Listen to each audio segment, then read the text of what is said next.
Greetings of the day, dear children. In today's English class, we'll recite the poem A Caller Would Do and also do the paraphrasing. So let's start. To begin with, I'd like to give you a brief idea about the poem. This poem is basically a conversation between a little boy who visits a pet shop to buy a collar and a tether for his cat, and a man who owns the shop. Now let's read the poem and see what happens when the boy visits the pet shop. A caller would do. Hello, can I help you? Asked the man at the store. Yes, it's my pet cat that I have come shopping for. Well, of course, young man. What do you need? Queried the man. Now, in the first stanza, we see the boy visits a pet shop, visits the store, and is welcomed by a man, very warmly welcomed by the man at the store, who inquires, who asks what he wants. A collar and a tether to start with, said I. A collar, sure, yes, but a tether for a kitty? They are for pups. Let's get your kitty a collar bow. Come this way and see what we have to show. In the next stanza, we see that the boy answers the question that he wants a collar and a tether for his cat. The man at the store explains that he can surely buy a collar for his kitty, but a tether is not apt for kitty. It is instead used for pups to keep them fastened at one place with the help of a chain to restrict their movement. The man says that the boy should buy a collar, a bow for his kitty, and also have a look around the store. We passed by arrays of things and pets. Charmed I was at the sight of colorful lovebirds in the hues of pink, yellow, and snow. There were rabbits too and goldfish in a bowl. In the next stanza, we see that the boy passes through many things and animals in the store.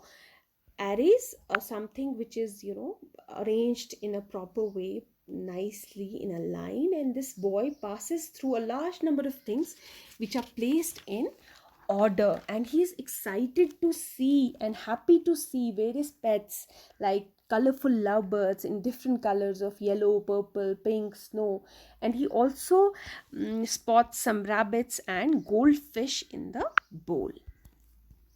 Is that a lizard in that box amidst those balls? Hey, but aren't they supposed to be crawling up walls? That's called a gecko. Some love them as pets to keep. Others like turtles or frogs that leap. Now, in this stanza, the boy notices that a lizard is in the box, and asks the man, aren't the lizards supposed to be crawling on the walls? Why the lizard is in the box? To which the man explains that this lizard is called a gecko, and these lizards are kept as pet by some people. And also other people like to have turtles and frogs as pets. And the boy seems to be, very excited to see all these different animals. Oh, then I might want a turtle and a tiny frog. Only I need to find a pond and a bog. Sure, they are yours and the collar boat too. Oh, right, I think for now just the collar would do.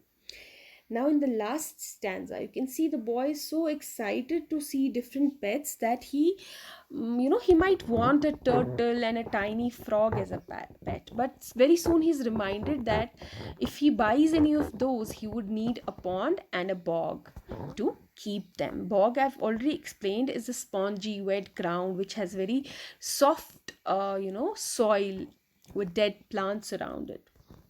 So he says that if he buys any of these, either the turtle or the tiny frog, he might need a pond and a bog.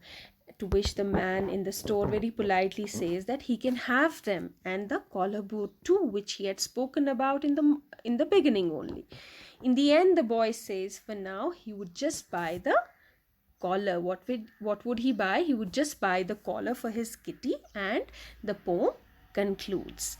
We don't know who the poet is. The poet is anonymous. We don't know who has written the poem. This poem is basically, I'll again repeat, a conversation between a man and a boy who visits the pet store. I hope you understood the poem well. Listen to the video two to three times and then recite the poem a couple of times again. And kindly check the PDF and write the central idea in your English A notebook very neatly. Write down the date, maintain the index, and also mention the page number. I hope you had a good lesson with me. Thank you. Have a good day.